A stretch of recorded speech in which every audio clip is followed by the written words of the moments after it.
ಅತಿ ಶ್ರೀಮಂತ ಧಾರ್ಮಿಕ ಸಂಸ್ಥೆಗಳಲ್ಲಿ ಒಂದಾದ ತಿರುಮಲ ತಿರುಪತಿ ದೇವಸ್ಥಾನ ಕಳೆದ ಕೆಲ ವರ್ಷಗಳಿಂದ ಪದೇ ಪದೇ ಹಗರಣದ ಸುಳಿಗಳಲ್ಲಿ ಸಿಲುಕಿದೆ. ಮೊದಲು ಲಡ್ಡು ಪ್ರಸಾದದಲ್ಲಿ ಕಳಪೆ ಗುಣಮಟ್ಟದ ತುಪ್ಪದ ಬಳಕೆ ಆರೋಪ ಕೇಳಿಬಂತು. ಈಗ ಯಾತ್ರಾರ್ಥಿಗಳಿಗೆ ನೀಡಲಾಗುವಂತಹ ರೇಷ್ಮೆ ಶಲ್ಯಗಳಲ್ಲಿ 54 ಕೋಟಿ ಹಗರಣ ಬೆಳಕಿಗೆ ಬಂದಿದೆ. ಇದು ದೇವಾಲಯದ ಆಡಳಿತ, ಪಾರದರ್ಶಕತೆ ಮತ್ತು ಆಂತರಿಕ ಮೇಲ್ವಿಚಾರಣೆ ವ್ಯವಸ್ಥೆ ಬಗ್ಗೆ ಗಂಭೀರ ಪ್ರಶ್ನೆಗಳನ್ನು ಹುಟ್ಟುಹಾಕಿದೆ. 3 ಲಕ್ಷ ಕೋಟಿಗೂ ಹೆಚ್ಚು ಒಟ್ಟು ಸಂಪತ್ತನ್ನು ಹೊಂದಿರುವಂಥ ಈ ಬೃಹತ್ ಧಾರ್ಮಿಕ ಟ್ರಸ್ಟ್ನಲ್ಲಿ ಯಾಕೆ ಪದೇ ಪದೇ ಹಣಕಾಸಿನ ಅಕ್ರಮಗಳು ನಡೀತಾ ಇವೆ? ಇದು ಕೇವಲ ಕೆಲವು ಭ್ರಷ್ಟ ಸಿಬ್ಬಂದಿಯ ಕೃತ್ಯನ ಅಥವಾ ದೇವಾಲಯದ ಆಡಳಿತದ ಆಳವಾದ ನಿರ್ಲಕ್ಷ್ಯ ಮತ್ತು ಮೇಲ್ವಿಚಾರಣಾ ವ್ಯವಸ್ಥೆ ವೈಫಲ್ಯನ? ಇಲ್ಲಿ ಅತ್ಯಂತ ಮುಖ್ಯವಾಗಿ ಭಕ್ತರು ನೀಡಿದಂಥ ಕೋಟ್ಯಾಂತರ ರೂಪಾಯಿಗಳ ದೇಣಿಗೆ ನಿರ್ವಹಣೆಯಲ್ಲಿ ಇಷ್ಟು ದೊಡ್ಡ ಮಟ್ಟದ ವಂಚನೆ ಹಲವು ವರ್ಷಗಳ ಕಾಲ ಗಮನಕ್ಕೆ ಬಾರದೇ ಇರೋದಕ್ಕೆ ಏನು ಕಾರಣ ಇರಬಹುದು? ಇತ್ತೀಚಿನ ಹಗರಣ ಯಾತ್ರಾರ್ಥಿಗಳಿಗೆ ನೀಡಲಾಗುವಂಥ ಶಲ್ಯಗಳ ವಿಷಯಕ್ಕೆ ಸಂಬಂಧಪಟ್ಟಿದೆ. TTD ನಿಗದಿಪಡಿಸಿದಂಥ ಮಾನದಂಡಗಳ ಪ್ರಕಾರ ಈ ಶಲ್ಯಗಳು ಶುದ್ಧ ಮಲ್ಬರಿ ರೇಷ್ಮೆಯಿಂದ ಮಾಡಲ್ಪಟ್ಟಿರಬೇಕು. ಅದರ ಮೇಲೆ ಬಂಗಾರ ಮತ್ತು ಬೆಳ್ಳಿಯ ಜರಿಯನ್ನು ಬಳಸಬೇಕು ಮತ್ತು ಓಂ ನಮೋ ವೆಂಕಟೇಶಾಯ ಹಾಗೂ ಶಂಕು ಚಕ್ರದ ಚಿಹ್ನೆಗಳನ್ನು ಮುದ್ರಿಸಬೇಕು. ದೇಣಿಗೆದಾರರಿಂದ ಶುದ್ಧ ರೇಷ್ಮೆ ಹೆಸರಿನಲ್ಲಿ ಹೆಚ್ಚಿನ ಮೊತ್ತವನ್ನು ಪಡೆಯಲಾಗ್ತಾ ಇತ್ತು. ಆದರೆ ಅವರಿಗೆ ಕೇವಲ 100 ರೂಪಾಯಿಂದ 200 ರೂಪಾಯಿ ಮೌಲ್ಯದ ಪಾಲಿಸ್ಟರ್ ಶಲ್ಯಗಳನ್ನು ನೀಡಲಾಗ್ತಾ ಇತ್ತು. TTD ಮಂಡಳಿ ಅಧ್ಯಕ್ಷ BR ನಾಯ್ಡು ಅವರ ಅಧ್ಯಕ್ಷತೆಯಲ್ಲಿ ನಡೆದಂಥ ಆಂತರಿಕ ಸಭೆಯ ನಂತರ ಈ ಒಂದು ಅಕ್ರಮ ಬೆಳಕಿಗೆ ಬಂದಿದೆ. ಆಂತರಿಕ ತನಿಖಾ ಸಮಿತಿಯ ಪ್ರಕಾರ ಈ ವಂಚನೆ ಕಳೆದ 10 ವರ್ಷಗಳಿಂದ ನಿರಂತರವಾಗಿ ನಡೀತಾ ಇದ್ದು, ಇದರಿಂದ ದೇವಾಲಯದ ಟ್ರಸ್ಟ್ಗೆ ಒಟ್ಟು 54 ಕೋಟಿಗಿಂತ ಹೆಚ್ಚು ನಷ್ಟ ಆಗಿದೆ. ಆಡಳಿತ ತಕ್ಷಣವೇ ಕ್ರಮವನ್ನು ಕೈಗೊಂಡು ಶಲ್ಯ ಸರಬರಾಜು ಮಾಡ್ತಾ ಇದ್ದಂಥ VRS ಎಕ್ಸ್ಪೋರ್ಟ್ ಸಂಸ್ಥೆ ಮತ್ತು ಸಂಬಂಧಿತ ಕಂಪನಿಗಳ ಎಲ್ಲ ಟೆಂಡರ್ಗಳನ್ನು ರದ್ದುಗೊಳಿಸಿದೆ ಮತ್ತು ಈ ತನಿಖೆಯನ್ನು ಭ್ರಷ್ಟಾಚಾರ ನಿಗ್ರಹ ದಳಕ್ಕೆ ಅಂದರೆ ACBಗೆ ವಹಿಸಿದೆ. ದೇವಾಲಯ ಕಳೆದ ವರ್ಷದ ಲಡ್ಡು ಪ್ರಸಾದ ಹಗರಣದ ಆಘಾತದಿಂದ ಸಂಪೂರ್ಣವಾಗಿ ಹೊರಬರೋ ಮೊದಲೇನೆ ಈಗ ಈ ಒಂದು ಹಗರಣ ನಡೆದಿದೆ.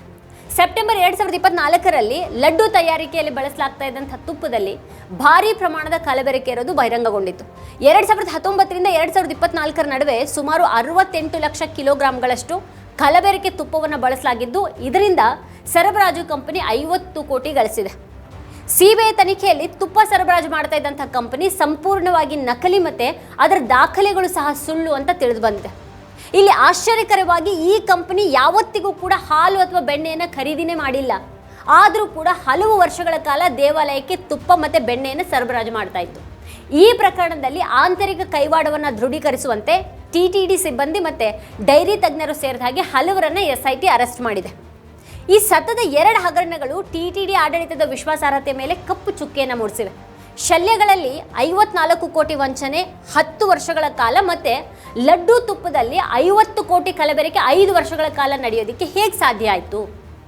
ದೇವಾಲಯದ ಖರೀದಿ ಮತ್ತು ಗುಣಮಟ್ಟ ನಿಯಂತ್ರಣ ವಿಭಾಗದ ಸಂಪೂರ್ಣ ವೈಫಲ್ಯವನ್ನು ಇದು ಎತ್ತಿ ತೋರಿಸುತ್ತೆ. ಕೋಟ್ಯಾಂತರ ರೂಪಾಯಿಗಳ ಟೆಂಡರ್ಗಳಲ್ಲಿ ವಸ್ತುಗಳ ಭೌತಿಕ ತಪಾಸಣೆ ಮತ್ತು ಬಿಲ್ಲಿಂಗ್ ಲೆಕ್ಕ ಪರಿಶೋಧನೆಯನ್ನು ವರ್ಷಗಳ ಕಾಲ ಯಾಕೆ ನಿರ್ಲಕ್ಷ್ಯ ಮಾಡಲಾಯಿತು ಅನ್ನುವಂಥ ಒಂದು ಪ್ರಶ್ನೆ ಎದ್ದಿದೆ. ಈಗ ಈ 2 ಪ್ರಕರಣಗಳಲ್ಲಿ ನಕಲಿ ಕಂಪನಿಗಳ ಬಳಕೆ ಮತ್ತು ವರ್ಷಗಳ ಕಾಲ ಉತ್ತಮ ಗುಣಮಟ್ಟದ ಉತ್ಪನ್ನಗಳ ಬದಲಿಗೆ ಕಳಪೆ ವಸ್ತುಗಳ ಪೂರೈಕೆ TTD ಒಳಗಿನ ಅಧಿಕಾರಿಗಳ ಸಹಾಯ ಇಲ್ಲದೇನೆ ಸಾಧ್ಯನೇ ಇಲ್ಲ ಅನ್ನೋದು ಇಲ್ಲಿ ಸ್ಪಷ್ಟ ಆಯಿತು. TTD ಉದ್ಯೋಗಿಗಳ ಬಂಧನ ಈ ಆಂತರಿಕ ಸಹಕಾರವನ್ನು ದೃಢಪಡಿಸುತ್ತೆ. ಆದಾಯ ಮತ್ತು ಸಂಪತ್ತಿನ ನಿರ್ವಹಣೆ ಅತ್ಯಂತ ಸೂಕ್ಷ್ಮ ಮತ್ತು ಪಾರದರ್ಶಕವಾಗಿರಬೇಕಾಗಿದ್ದಂಥ ಒಂದು ಧಾರ್ಮಿಕ ಟ್ರಸ್ಟ್ ಒಂದರಲ್ಲಿ ಇಷ್ಟೊಂದು ದೊಡ್ಡ ಅಕ್ರಮಗಳು ನಡೆದರೂ ಕೂಡ ಉನ್ನತ ನಿರ್ವಹಣೆ ಮತ್ತು ಲೆಕ್ಕ ಪರಿಶೋಧನಾ ತಂಡದ ಜವಾಬ್ದಾರಿಯನ್ನು ಯಾಕೆ ಖಚಿತಪಡಿಸಲಾಗಿಲ್ಲ? ತಿರುಪತಿ ಬಾಲಾಜಿ ದೇವಾಲಯ ತನ್ನ ಬೃಹತ್ ಸಂಪತ್ತು ಮತ್ತು ಪ್ರತಿದಿನ ಲಕ್ಷಾಂತರ ಭಕ್ತರು ಆಗಮನದ ಕಾರಣಕ್ಕೆ ಹೆಸರಾಗಿದೆ. ಭಕ್ತರ ದೇಣಿಗೆ ಅವರ ಭಕ್ತಿ ಮತ್ತು ಶ್ರದ್ಧೆಯ ಸಂಕೇತ ಆಗಿದೆ. ಈ ಒಂದು ದೇಣಿಗೆಯನ್ನು ಇಂಥ ಹಗರಣಗಳ ಮೂಲಕ ದುರುಪಯೋಗ ಪಡಿಸ್ಕೊಂಡಾಗ ಅದು ನೇರವಾಗಿ ಭಕ್ತರ ಭಾವನೆಗಳಿಗೆ ಧಕ್ಕೆ ತರುತ್ತೆ. ಧಾರ್ಮಿಕ ಟ್ರಸ್ಟ್ಗಳಲ್ಲಿ ಕೂಡ ಕಾರ್ಪೊರೇಟ್ ಆಡಳಿತ ಮತ್ತು ಕಟ್ಟುನಿಟ್ಟಾದ ಲೆಕ್ಕ ಪರಿಶೋಧನೆ ಎಷ್ಟು ಅವಶ್ಯಕ ಅನ್ನೋದನ್ನು ಈ ಘಟನೆಗಳು ಒತ್ತಿ ಹೇಳ್ತವೆ. ಧಾರ್ಮಿಕ ಸಂಸ್ಥೆ ಆಗಿರೋದ್ರಿಂದ ಆಡಳಿತಾತ್ಮಕ ನಿರ್ಲಕ್ಷ್ಯಕ್ಕೆ ಅವಕಾಶವನ್ನು ನೀಡಬಾರ್ದು. 3 ಲಕ್ಷ ಕೋಟಿ ಮೌಲ್ಯದ ಆಸ್ತಿಯನ್ನು ರಕ್ಷಿಸೋದಕ್ಕೆ ಮತ್ತು ಕೋಟ್ಯಾಂತರ ಭಕ್ತರ ನಂಬಿಕೆಯನ್ನು ಉಳಿಸ್ಕೊಳ್ಳೋದಕ್ಕೆ TTD ತಕ್ಷಣವೇ ಕಠಿಣ ಮತ್ತು ಪಾರದರ್ಶಕ ಆಡಳಿತಾತ್ಮಕ ಸುಧಾರಣೆಯನ್ನು ಜಾರಿಗೆ ತರಬೇಕಾಗಿದೆ. ಭ್ರಷ್ಟಾಚಾರ ನಿಗ್ರಹ ದಳ ಅಂದರೆ ACB ಮತ್ತು SIT ತನಿಖೆಗಳು ತ್ವರಿತವಾಗಿ ಮತ್ತು ನಿರ್ಣಾಯಕವಾಗಿ ಮುಂದುವರಿಬೇಕು. ತಪ್ಪಿತಸ್ಥರನ್ನ ಸೇವೆಯಿಂದ ವಜಾಗೊಳಿಸೋದ್ರ ಜೊತೆಗೇನೆ ಅವರಿಂದ ಆದಂಥ ಹಣಕಾಸಿನ ನಷ್ಟವನ್ನು ಕೂಡ ವಸೂಲಿ ಮಾಡಬೇಕು. ಇದರ ಜೊತೆಗೆ TTD ತನ್ನ ಖರೀದಿ ವ್ಯವಸ್ಥೆಯನ್ನು ಡಿಜಿಟಲ್ ಮತ್ತು ಸಾರ್ವಜನಿಕವಾಗಿ ಪಾರದರ್ಶಕಗೊಳಿಸಬೇಕು. ಪ್ರತಿ ಟೆಂಡರ್ ಮತ್ತು ಸರಬರಾಜಿನ ಗುಣಮಟ್ಟದ ತಪಾಸಣಾ ವರದಿಯನ್ನು ನಿಯಮಿತವಾಗಿ ಸಾರ್ವಜನಿಕವಾಗಿ ಪ್ರಕಟಿಸಬೇಕು. ಆಡಳಿತ ತನ್ನ ಆಂತರಿಕ ನ್ಯೂನತೆಗಳನ್ನು ಸರಿಪಡಿಸಿಕೊಂಡು ಜವಾಬ್ದಾರಿಯನ್ನು ನಿಗದಿಪಡಿಸುವವರೆಗೆ ಈ ಕಳಂಕ ಬಗೆಹರಿಲಾರದು.